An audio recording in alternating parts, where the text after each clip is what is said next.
ഈശോ മിശിഹായിക്ക് സ്തുതിയായിരിക്കട്ടെ. ഈശോയിൽ പ്രിയമുള്ളവരെ, തലശ്ശേരി അതിരൂപതയിലെ വിളക്കന്നൂർ ക്രിസ്തുരാജ ദേവാലയത്തിൽ 2013 നവംബർ 13 നടന്ന ദിവ്യകാരുണ്യ അത്ഭുതം സഭ ഔദ്യോഗികമായിട്ട് പ്രഖ്യാപിക്കുമ്പോൾ തീർച്ചയായിട്ടും അത് വലിയൊരു വിശ്വാസത്തിന്റെ സാക്ഷ്യമായിട്ട് നമുക്ക് കണക്കാക്കാം. കാരണം ദൈവം വിശുദ്ധ കുർബാന സത്യമായി എഴുന്നള്ളി ഇരിക്കുന്നു എന്നുള്ളതിന്റെ ഒരു അടയാളമാണ് ഈ ഒരു അത്ഭുതം. തീർച്ചയായിട്ടും ഈ അവസരത്തിൽ നമുക്കറിയാം, ഒരു അതിരൂപതയിൽ അല്ലെങ്കിൽ ഒരു പ്രദേശത്ത് അത്ഭുതം നടക്കുമ്പോൾ അല്ലെങ്കിൽ ഇപ്രകാരം ഒരു പ്രതിഭാസം നടക്കുമ്പോൾ അവിടുത്തെ ഏറ്റവും അധികം ഉത്തരവാദിത്തപ്പെട്ട ആൾ എന്ന നിലയിൽ അവിടുത്തെ രൂപതാധ്യക്ഷൻ ഒത്തിരിയേറെ ചുമതലകൾ വഹിക്കേണ്ടതായിട്ടുണ്ട്. തീർച്ചയായിട്ടും അന്ന് തലശ്ശേരി അതിരൂപതയുടെ ഇടയനായി സേവനമനുഷ്ഠിച്ച അഭിവന്യ മാർ ജോർജ് വലിയമറ്റം പിതാവാണ് നമ്മോടൊപ്പം ഉള്ളത്. നമുക്ക് പിതാവിനോട് കൂടുതൽ കാര്യങ്ങൾ ചോദിച്ച് മനസ്സിലാക്കാം. പിതാവേ, അന്ന് അതിരൂപത അധ്യക്ഷൻ എന്ന നിലയിൽ ഈ ഒരു അത്ഭുതം കേട്ടപ്പോൾ നമുക്കറിയാം, തലശ്ശേരി അതിരൂപതയ്ക്ക് മുമ്പ് ഒത്തിരിയേറെ അത്ഭുതങ്ങൾ സംഭവിച്ചിട്ടുണ്ട്. അതിനെക്കുറിച്ചുള്ള പഠനങ്ങളൊക്കെ നടത്തിയിട്ടുണ്ട്. പക്ഷെ ഇപ്രകാരം ഒരു വൈദികന് ദിവ്യകാരുണ്യത്തിൽ അത്ഭുതം നടക്കുന്നത് ആദ്യമായിട്ടാണ്. ഇപ്രകാരം ഒരു കാര്യം സംഭവിക്കുന്നത്. ഇതിനെക്കുറിച്ച് കേട്ടപ്പോൾ പിതാവിന് ആദ്യമായി എന്താണ് തോന്നിയത്? പിതാവ് എന്തൊക്കെ കാര്യങ്ങളാണ് അതിനകത്ത് ചെയ്തിട്ടുള്ളത്? ദിവ്യകാരുണ്യ ഭക്തിയും ദിവ്യകാരുണ്യ ആരാധനയും ഒക്കെ ക്രൈസ്തവ ജീവിതത്തിൻ്റെ അടിസ്ഥാന വിശ്വാസങ്ങളാണ്. വിളക്കന്നൂര് ഇപ്രകാരം ഒരു അത്ഭുതം നടന്നു എന്ന് കേട്ടപ്പോൾ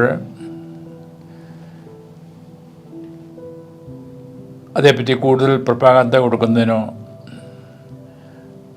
അതിന് കൂടുതൽ വിശദീകരണം കൊടുക്കുന്നതിനോ ഒന്നും ഞാൻ പരിശ്രമിച്ചില്ല. കാരണം അക്കാലത്ത് തന്നെ കേരളത്തിൽ തന്നെ വ്യാജ അത്ഭുതങ്ങളുടെ വാർത്തകൾ പ്രചരിച്ചുകൊണ്ടിരുന്നു. മാത്രമല്ല, ലോകത്തിൽ പലപ്പോഴും വ്യാജ അത്ഭുതങ്ങൾ വഴിയായിട്ട് വിശ്വാസികളെ കബളിപ്പിച്ച സംഭവങ്ങൾ എനിക്കറിയാം. അതുകൊണ്ട് തന്നെ അതിന് അമിത പ്രാധാന്യം കൊടുക്കുവാൻ ആഗ്രഹിച്ചില്ല. അതിന് പ്രധാന കാരണവും ദിവ്യകാരുണ്യ ഭക്തിയും ആ ദിവ്യകാരുണ്യ ആരാധനയും ഒന്നും ഈ അത്ഭുതങ്ങളുടെ അടിസ്ഥാനമായിട്ടുള്ളതല്ല, മറിച്ച് നമ്മുടെ വിശ്വാസത്തിന് വഴിയായിട്ടാണ് അവ വളർത്തേണ്ടതും അവ നമ്മുടെ രക്ഷാകരമായി തീരേണ്ടതും.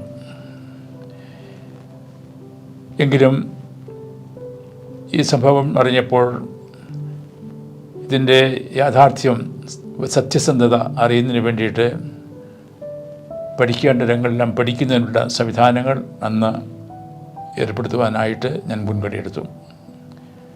ഇപ്പോൾ തീർച്ചയായിട്ടും പ്രകാരമുള്ള അത്ഭുതം പ്രവർത്തിക്കുമ്പോഴും രൂപതാതലത്തിൽ പഠിക്കണം, സഭാതലത്തിൽ പഠിപ്പിക്കണം. അതുതന്നെ സാർവത്രിക സഭയിൽ റോമിലുള്ള വിദഗ്ധരുടെയും പഠനം ഇതിന് ആവശ്യമായിരുന്നു. അതുകൊണ്ട് ആദ്യമായിട്ട് രൂപതാതലത്തിൽ ഈ സംഭവത്തിൻ്റെ സത്യസന്ധതയെപ്പറ്റി പഠിക്കുന്നതിന് ദിവശാസ്ത്ര പണ്ഡിതരും നിയമ പണ്ഡിതരും ആയിട്ടുള്ള ബഹുമനച്ചന്മാരെ ഞാൻ ചുമതലപ്പെടുത്തി. അവർ പഠിച്ചതിന് ശേഷം ഈ സംഭവത്തിന് മുഴുവൻ മനസ്സിലാക്കാൻ പറ്റാത്ത എന്തോ പ്രത്യേകതയുണ്ടെന്ന് മനസ്സിലാക്കി ഇക്കാര്യം മൗണ്ട് സെൻറ്റ് മൊസോമിലെ സിൻഡിൻ്റെ ശ്രദ്ധയിൽ പെടുത്തുകയും മേജർ ആർച്ച് ബിഷപ്പിനോട് ഇക്കാര്യം പഠിക്കുന്നത് തന്നെ ആവശ്യപ്പെടുകയും ചെയ്തു. മേജർ ആർച്ച് ബിഷപ്പ് സഭാതലത്തിൽ വിദഗ്ധന്മാരെ ചെറുപ്പെടുത്തി ഈ സംഭവം വിദഗ്ധമായിട്ട് പഠിക്കുകയുണ്ടായി. അവരുടെ നിഗമനത്തിലും എന്തോ അസ്വാഭാവികം ഇതിലുണ്ട് എന്ന് മനസ്സിലാക്കി അതിൻ്റെ വെളിച്ചത്തിൽ അവസാനമായിട്ടുള്ളൊരു തീരുമാനവും അറിയുന്നതിന് വേണ്ടിയിട്ട് റോമിലേക്ക് ഈ കാര്യങ്ങൾ റെഫർ ചെയ്തു. റോമിൽ നിന്നും സാധാരണ ഇപ്രകാരമുള്ള അത്ഭുതങ്ങളുടെ വെറാസിറ്റി മനസ്സിലാക്കുന്നതിനുള്ള വിദഗ്ധ കമ്മിറ്റികൾ പഠിച്ചതിന് ശേഷം അത് എപ്രകാരമാണ് ജനങ്ങളെ അറിയിക്കേണ്ട കാര്യമൊക്കെ ഇവിടെ തിരിച്ചറിയിക്കുകയും ചെയ്തു.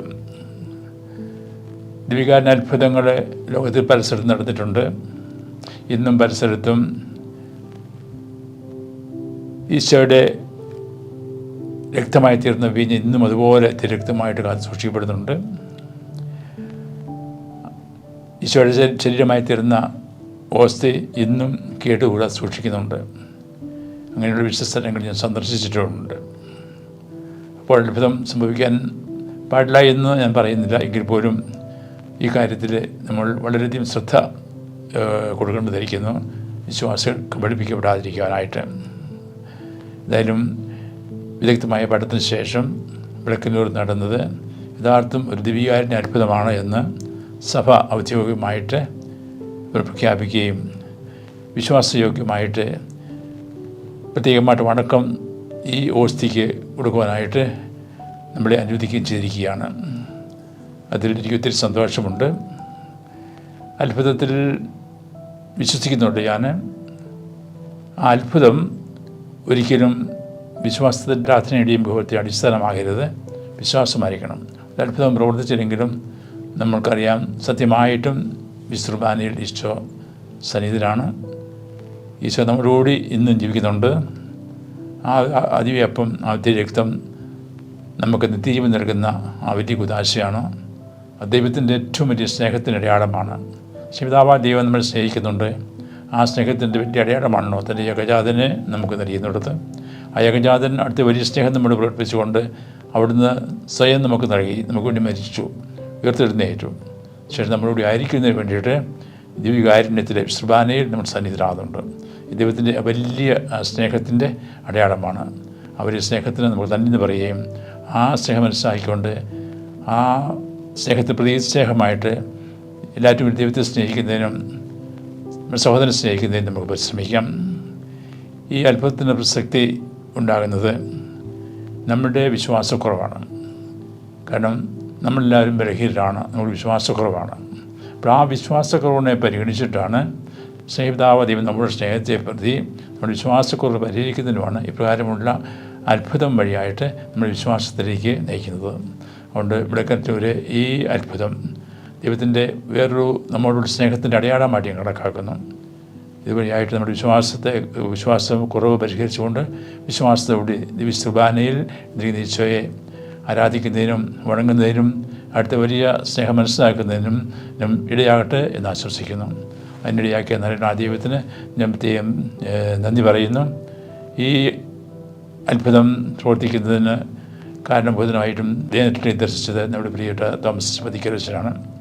പതിക്കരച്ചൻ്റെ ഭാഗത്തു നിന്നും ഒരിക്കലും ആവശ്യമില്ലാത്ത പ്രപകാന്ത കൊടുക്കുകയോ ആവശ്യമില്ലാത്ത വിധത്തിലെ പ്രചരണം കൊടുക്കുവാൻ ആഗ്രഹിച്ചില്ല. സഭയുടെ തീരുമാനത്തിന് പൂർണ്ണമായിട്ട് വിധേയനായിട്ട് ആ സംബന്ധിച്ച കാര്യങ്ങളെല്ലാം ചെയ്യുന്നതിന് പതിക്കരച്ചനും പ്രത്യേകം ശ്രദ്ധിച്ചിട്ടുള്ള കാര്യം ഞാൻ പ്രത്യേകം അനുസ്മരിക്കുന്നു. വേണ്ട അവസരത്തിൽ ദിവ്യകാരുണ്യത്തിൽ നമ്മൾ ഇരിക്കുന്ന ഈശോയെ ഉള്ള ആ വിശ്വാസം ഏറ്റുപറയുന്നതിനും ആരാധിക്കുന്നതിനും സ്തുതിക്കുന്നതിനും ദൈവം ആഗ്രഹിക്കുന്ന പോലെ നമ്മുടെ നിത്യരക്ഷയുടെ നിത്യജീവൻ്റെ അടയാളമായിട്ട് ദൈവം മാറ്റിക്കെടുത്തേട് ആശംസിക്കുന്നു.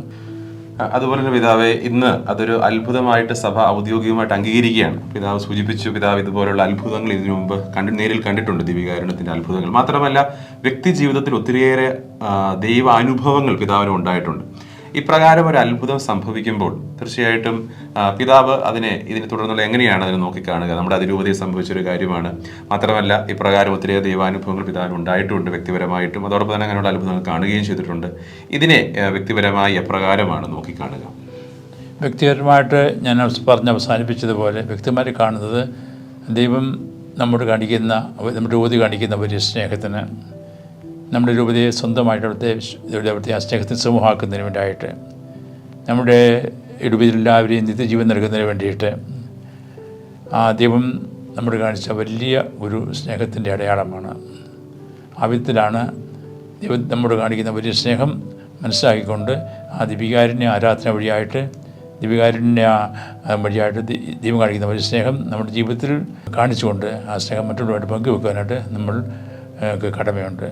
ഇപ്പോഴും കാണുന്നത് തീർച്ചയായിട്ടും ഈ നമ്മുടെ രൂപതയോട് ദൈവം കാണിക്കുന്ന ആ വലിയ സ്നേഹത്തിൻ്റെ, ഈശോ കാണിക്കുന്ന വലിയ സ്നേഹത്തിൻ്റെ അടയാളമായിട്ടാണ് ഈ വിളക്കന്നൂരെ ഈ അത്ഭുത പ്രതിഭാസം ഞാൻ കാണുന്നത്.